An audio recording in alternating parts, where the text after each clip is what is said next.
Well, hello! It's time for another exciting episode of Pens in Use. This is the show where I talk about the fountain pens and inks I've been using throughout the week.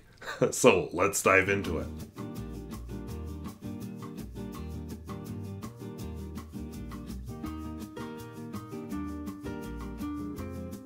If videos like this interest you, where I talk about fountain pens both new and old, and at all price points, I would invite you to subscribe. And I've got a couple of interesting pens here. Do you let some of your pens rest for a few weeks before you pick them up again? You just get bored of it even though you haven't run out of ink yet? Let us know down in the comments. So let's look at the pens. Alright, so these are the pens that I'll be showing you this week. I have a Pelikan Stola, Parker Frontier, Parker Reflex, Waterman Hemisphere, Waterman's 52. Sorry, I just drew a blank for a minute there. Montblanc 32, PenBBS 355, Aurora 88, Centropen 100820, and the Katab. And we'll talk a little bit about the ink that's in the Katab. So I will open this week with the Pelikan Stola. This is a pen that I've been using at school. One of the two pens you'll see here tonight that I've been using at school. The rest have been staying at home. And, you know, I've been surprised what a nice writer this pen is. I don't remember saying anything real bad about it during its initial review, but so I really like it.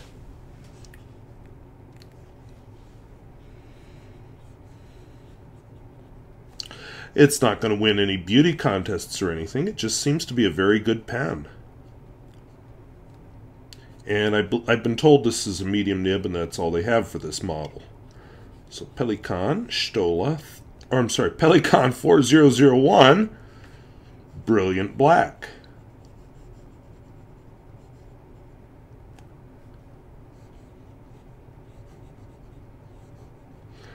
Which is, you know, a nice workable ink. I have, well, a 1 liter bottle of it to go through. So, yeah, I will be going through it for a long time. But it is a good black. A couple years ago I did a video on black inks, and this was one of the finalists. Lamy Black ended up winning, but, you know, when you have a liter of ink to use up, you gotta do it. So my next pen is a Parker Frontier. I guess these are made in India now. Has a nice matte black finish, which I like. The section is real nice. The nib is on par. Just a very nice pen. It actually somewhat makes me think of the Parker Sonnet for some reason. This pen, I think it's a medium. Nope, it's a fine. I always thought Parkers were a little bit broad, and this is showing, yeah. So, anyway, this is a Parker Turquoise. Had some discussion last week among the commenters about turquoise and whether this really was a turquoise or more of a sky blue, and yeah, I don't know. It kind of reminds me of like the Lamy turquoise or the Monteverde turquoise. But I agree, turquoise jewelry does have more of a greenish cast to it, so yeah, I can see where there's some argument there. My next pen is the Parker Reflex, which is donated by a viewer. Not,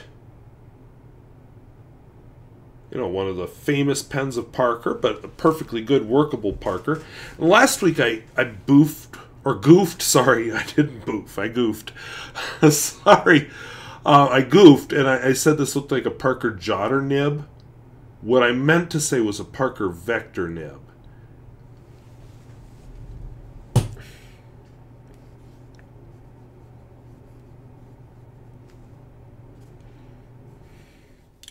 And this one is a medium, and it seems about as broad as that fine that I used up here.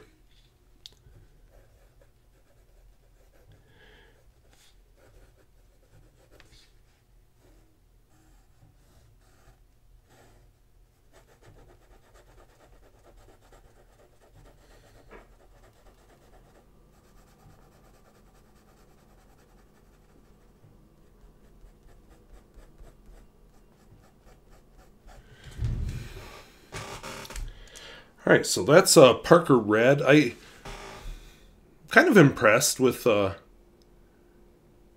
these different inks that I got the chance to try. They may just be cartridges, but still, Parker made some decent colors. I actually really liked Parker Green, and I remember back in the day when it still existed, I really liked the Parker Penman. What was it called? Emerald. Anyway, whatever their Parker Penman green ink was, I really liked that one. And I've talked about that, should Parker have more inks, or are they not really an ink company? This is actually, speaking of that, last week I was preempted by a much more interesting video. ODE did a video on the Parker 51 that will be released by Parker, so I am curious to see what Parker does with that. I was hoping ODE had one in the hand, but he just had the description of it and some pictures. So, yeah, I won't be a first adopter, but I'll be looking forward to seeing what people think of Parker's modern Parker 51. Okay, this next pen is a pen I've been correcting papers with at school. It's a Waterman Hemisphere. And, just a serviceable slim pen with a scratch in the finish. Can you see that? Nothing too exciting, but it is really excellent for handling the ink that's in it.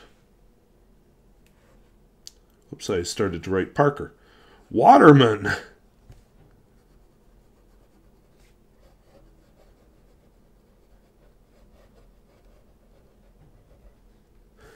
And this has a fine nib in it. And the ink is the infamous Noodler's Baystate Blue. And in this pen, I don't get much feathering with this ink. So I'm able to correct papers and, not have it go all over the place. So, kudos to Waterman. They make all sorts of pens, and this is a good, solid pen. Maybe not their most exciting pen, but it's a good, solid one. And I tried this ink in several different pens for a while before I finally found this one and just said, yep, that's the match. And none of them handled this ink as well as this one. Of course, when I run out my bottle of Baystate Blue, I'm not getting another bottle, so this pen will have to be decontaminated because, as you may have discovered, Baystate Blue does not play well with other inks. It often forms a kind of sludge if you mix it with other inks. So I will have to do really good cleaning, probably with some bleach and everything, to really clean this pen out before I try another ink in it. This is a Waterman's 52, 1920s type of pen.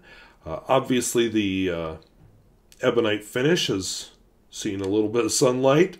The clip has departed for parts unknown. But the important part of the pen is still perfectly intact.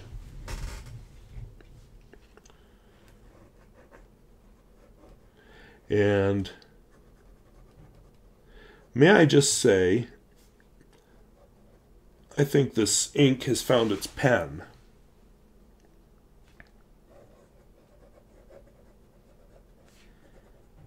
Although now it's looking very blue. So I wonder if putting this ink in it has washed something else out. Because this is supposed to be sort of a purpley ink, and it's looking blue. So I think something has gotten washed loose by me putting this ink in the pen. That's okay. That's sometimes part of the fun of the fountain pen world. And lever fillers are a little bit more difficult to clean out completely. So I would guess I rushed. I've got a group of pens that I'm in the process of cleaning right now. You know, recent stars on pens in use. And it takes time.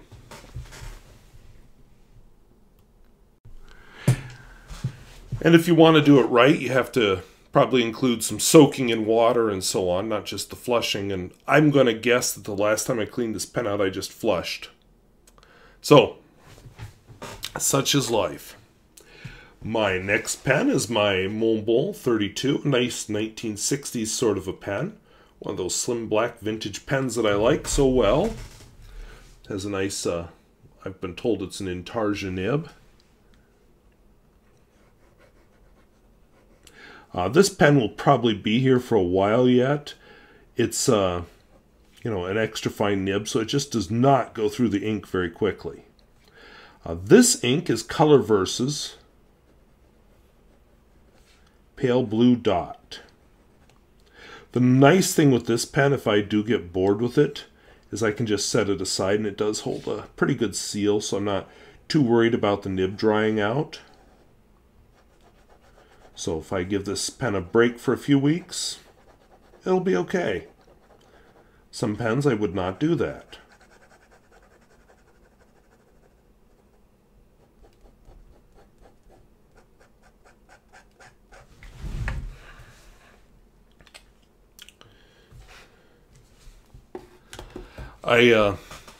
My next pen is another one that I'm kind of bored. It needs a break. We need a break from each other. This is a PenBBS 355. It's kind of like a Conid bulk filler, only... The hell is that?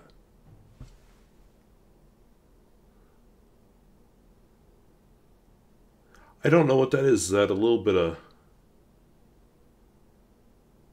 silicone grease? Huh. I may clean this pen out super well next time. And maybe only refill it from sample bottles for a while till I find out what the heck that is. Is there something growing in my pen? Yipe! But this pen's going to take a couple of weeks off after tonight. I'm just kind of bored with it. It's a nice ink, it's a nice pen, but just too much at a time.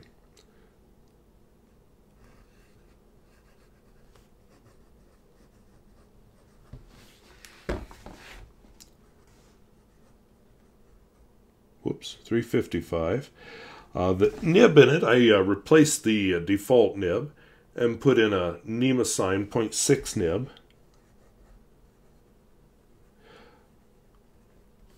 JPL just recently did a video where he talked about Nemosine and how he was sorry to see them go. You know, it was an interesting company, but, you know, in a way it lives on in the form of Birmingham pens. The ink in this is Rohrer and Klingner Alt-goldgrün, which is just kind of an interesting color of green.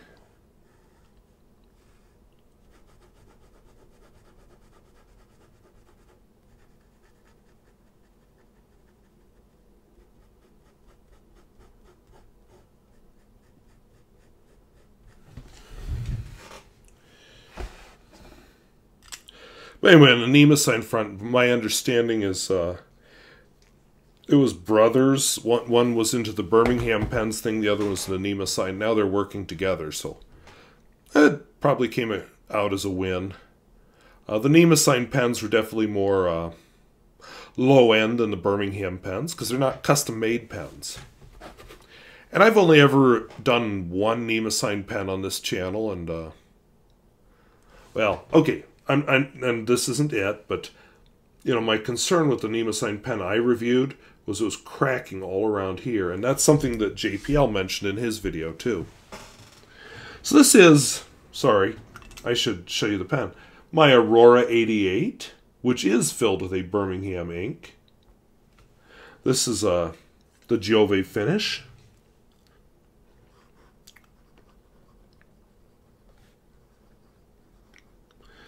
I have not been doing as much writing this past week as normally I would.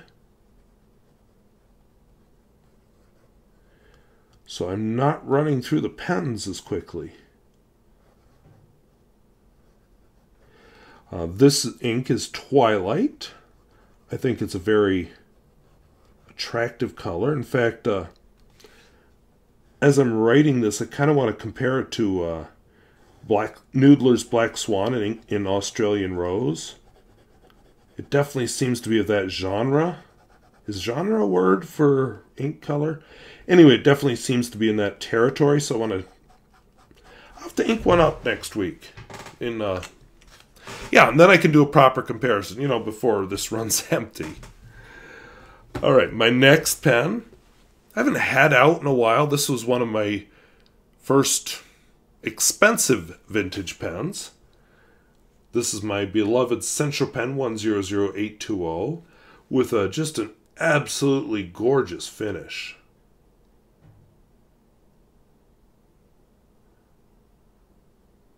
This is a pen that if I lived in Czechoslovakia at the time, I probably would not have owned because I'm a teacher. I wouldn't have been rich and I wouldn't have been one of the party elite that could get a pen like this.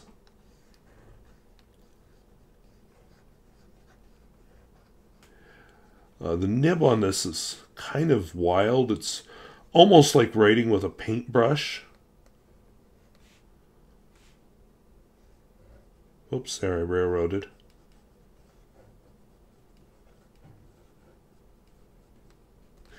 Iroshizuku Yu-yake. So this isn't a pen I'd want to use for my daily writing because it's the nib is fun, but it's just not conducive to daily writing type things.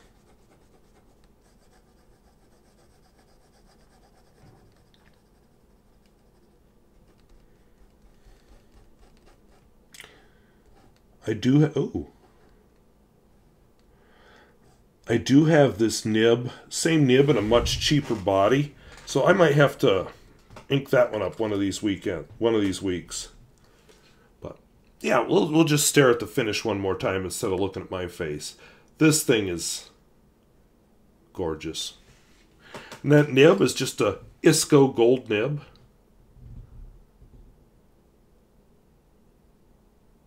But wow.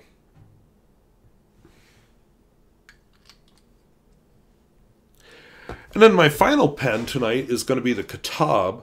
The interesting thing about this is the ink that I'm using in it. So the Katab is a beautiful finish. Very elaborate. And just very well done. I believe that the finials were once black, but sunlight aged them. Because I think they were ebonite. I did have to resack this pen, and it needed a lot of cleaning. So the Katab is a Palestinian brand. The ink in it is Callifolio Bleu Azure. So I had been calling this color like a sea blue, but last week a viewer who apparently speaks French raised some exception to that, because after all, sea in French is mer, sky is C-E-I-L, however they pronounce that in French, kind of like ceiling, right? So I decided to explore this a little bit. I went online and used Google Translate, and what's the translation of blue? Oops, there's not supposed to be an E in Azure. What's the translation of Bleu Azure from French to English? Well, it's Bleu Azure. So that was awkward. Eventually I got a little bit more help. Lapis lazuli is another translation of it. And this person who speaks French said, well, this is meant to be sky blue. Now, I don't know. That's not my interpretation of sky blue. Honestly, this turquoise is more my interpretation of that. But then again, I'm not an artist. And I don't speak French. So, anyway, I just thought it was worth bringing that up because, I don't want to share inaccurate information. I don't know where I got the idea that, Blue Azure was referring to the ocean. To be fair, I don't think they claimed that. So, I don't know where that idea got into my brain, but it did. So, anyway, those are the pens and inks that I've been using this week. So, first thing I think I should mention, this week was Veterans Day. I'm not a veteran myself, and guess what? I'm able to make that choice because we have a lot of people in this country who are willing to sacrifice a part of their life, maybe even put their life on the line, voluntarily. So, of course, we're grateful to them. Veterans Day is a somber day, but it's a bit different from Memorial Day because, your veterans, a lot of them are still alive. You can go say thank you, and, you can appreciate the sacrifice of their life that they made. Even if they're still alive, like I said, they are sacrificing their own other choices that they could have made. So, yeah, I'm grateful to them. I have my issues with how the military is used in this country, but I think it is important to remember what our veterans sacrificed. So, thank you to all veterans. So, any viewers who served, thank you. And, I think as a citizenry, it is important for us to also make sure that our veterans are serving worthy causes.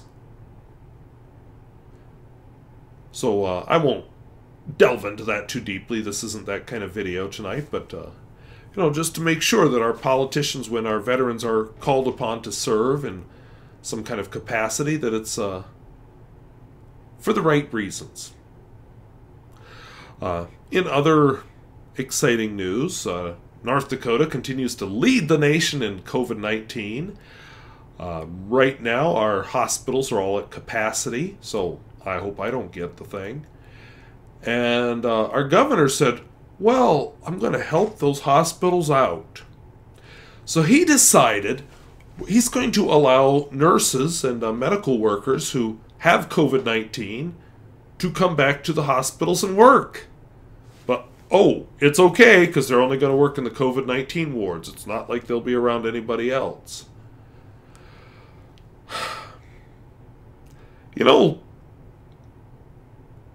Last spring, people were thinking he was pretty reasonable, but as this thing has gone on, he's turned out to be as ineffectual as that nutcase governor down in South Dakota. He just doesn't have all the crazy baggage to go with it.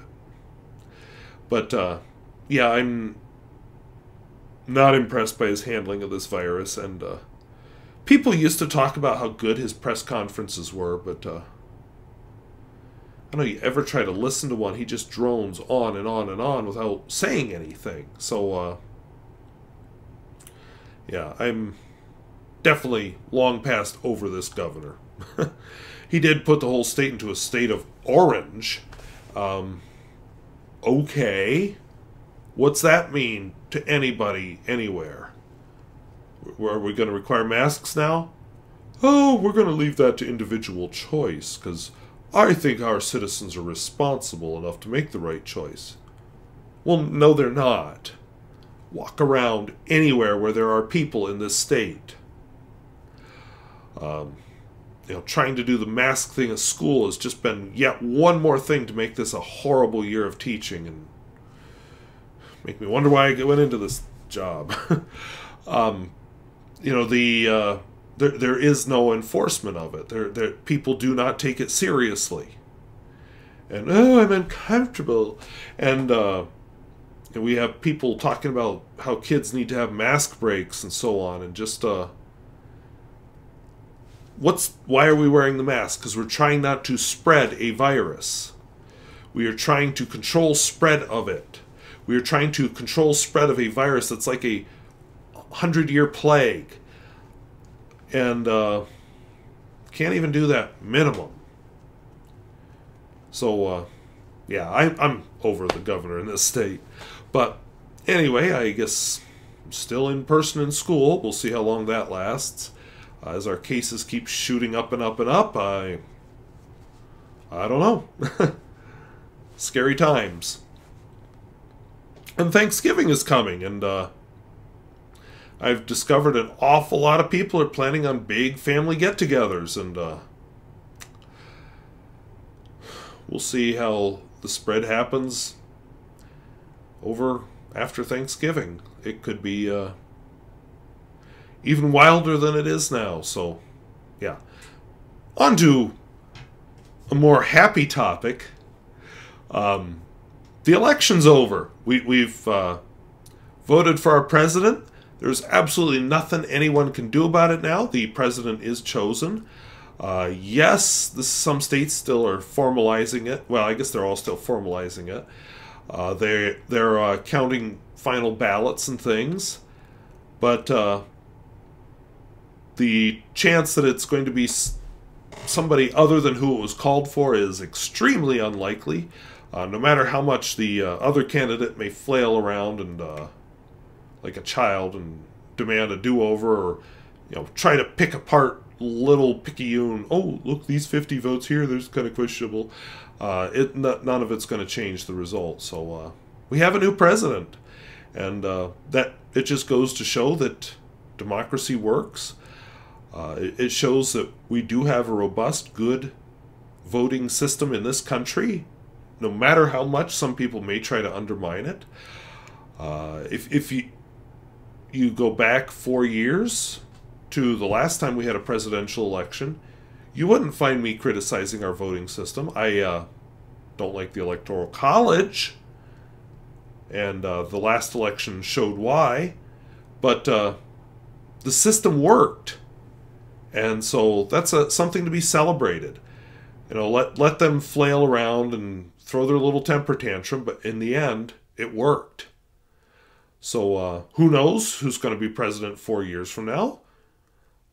We've got a certain person who's been voted out of office who has threatened to run again. And to be honest, both candidates got a lot of votes this year. And that's heartening in some ways. When you think about why they got so many votes, it's like, oh, yeah, because so many people are scared that the other one will win, rather than so much love for a particular candidate. But anyway, it's over. So we can go on thinking about other things. But, while you're thinking about other things, remember to hold your candidate, not just the presidential candidate, your representative, your senators, your local elections. Remember to hold them accountable. Follow what they're doing. Contact them if you don't like it, or if you feel that they should do something. And,